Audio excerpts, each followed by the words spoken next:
கிறிஸ்துவுக்குள் அன்பானவர்களே, கர்த்தருடைய நாமத்தில் உங்களை மகிழ்ச்சியோடு வாழ்த்துகிறேன். கர்த்தர் உங்களோடு இருப்பாராக, உங்களை ஆசீர்வதிப்பாராக. சீர்வருவோம், சிகரம் தொடுவோம். இந்த நாட்களில் பலவிதமான பக்தி சார்ந்த செயல்கள் வேதத்துக்கு முரண்பாடாக இருக்கிறது என்பதை பலர் விழிப்புணர்வுடன் அறியவில்லை.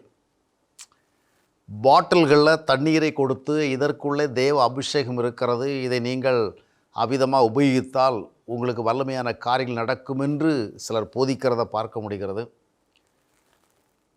பாட்டிலில் எண்ணெயை கொடுத்து அந்த எண்ணெய்க்குள்ள அபிஷேகம் இருக்கிறது, அந்த எண்ணெய் உபயோகித்தால் உங்களுக்கு வல்லமையான செயல் நடைபெறும் என்று சொல்லுகிற உபதேசங்கள் இருக்கிறது. ஏதாவது ஒரு கைக்குட்டையை கொடுத்து அந்த கைக்குட்டைக்குள்ளே தேவனுடைய அபிஷேகம் இருக்கிறது, அதை பயன்படுத்துங்கள், உங்களுக்கு வல்லமையான காரியம் நடக்கும் என்று சொல்லுகிற உபதேசங்கள் இருக்கிறது. இதுபோன்ற போதனைகளையும் இதுபோன்ற வழிமுறைகளையும் அநேகர் உடனடியாக நம்புகிறார்கள். எந்த எதிர்கருத்தும் இல்லை. ஒருவர் பாட்டிலில் தண்ணீர் அடைத்து கொடுத்தாலும் சரி, எண்ணெய் அடைத்து கொடுத்தாலும் சரி, இல்லை ஒரு கைக்குட்டையை கொடுத்தாலும் சரி, இல்லை வேறு ஏதாவது ஒரு பொருளை கொடுத்தாலும் சரி, அதில் ஏதோ ஒரு வல்லமை இருக்கிற அதன் மூலமாக நாம் பயனடைவோம் என்று சொல்லி இதை பயன்படுத்துகிறாள். இவர்களுக்கெல்லாம் அடிப்படை காரணம் என்னவென்று சொன்னால், தங்களிடத்திலே தேவனுடைய அபிஷேகம் இல்லை. இயேசு கிறிஸ்துவை விசுவாசிக்கிறவர்கள் ஆண்டவராக இயேசு கிறிஸ்துவை ஏற்றுக்கொள்கிற பொழுது பரிசுத்தாவி பெறுவார்கள். பரிசுத்தாவி பெறுகிற பொழுது அந்த பரிசுத்தாவிக்குள்ளே பரிசுத்தாவுடைய அபிஷேகமும் இருக்கும். அந்த அபிஷேகம் இருக்கும் பொழுது சத்தியம் எது சத்தியம் அல்ல என்பதை அறிகின்ற அறிவும் வந்துவிடும். இதைத்தான் 1 யோவான் 2ஆம் அத்தியாயத்தினுடைய 20ஆம் வசனத்தில் 27ஆம் வசனத்தில் வாசிக்கிறோம்.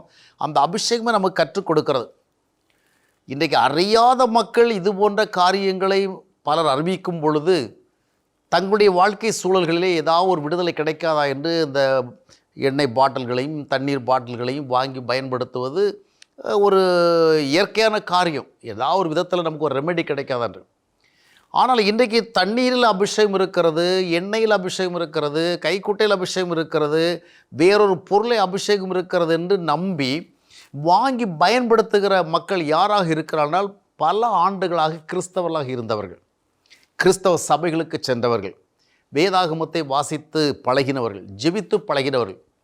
ஆனால் எப்படி தண்ணீருக்குள்ளே அபிஷேகம் வருகிறது, எண்ணெய்க்குள்ளே அபிஷேகம் வருகிறது, இவ்விதமான முறைகளெல்லாம் வேதத்தில் அங்கீகரிக்கப்படுகிறதா என்று சிந்தித்து பார்க்கவில்லை. இதனுடைய அடிப்படை காரணம் என்றால் தங்களுக்குள் அந்த அபிஷேகத்தை அறியவில்லை, தங்களுக்குள் தேவ ஆவியை பெறவில்லை. தேவ ஆவியை பெறாமலே கிறிஸ்தவ பக்தியில் இருக்கின்ற பொழுது எப்படிப்பட்ட கட்டுக்கதைகளை சொன்னாலும் நம்புகின்ற ஒரு மனநிலை உருவாகிவிடும்.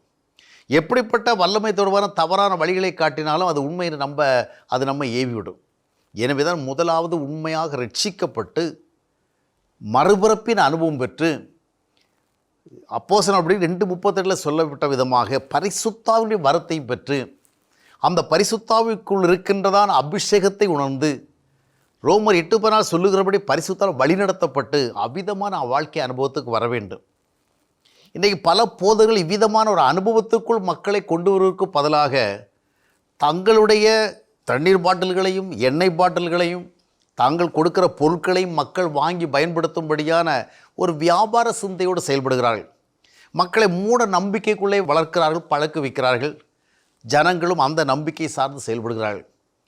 மூட நம்பிக்கையிலிருந்து விடுவித்து வெளியே கொண்டு வருவதாக கிறிஸ்தவ போதருடைய வேலை. அதைத்தான் செய்ய வேண்டும்.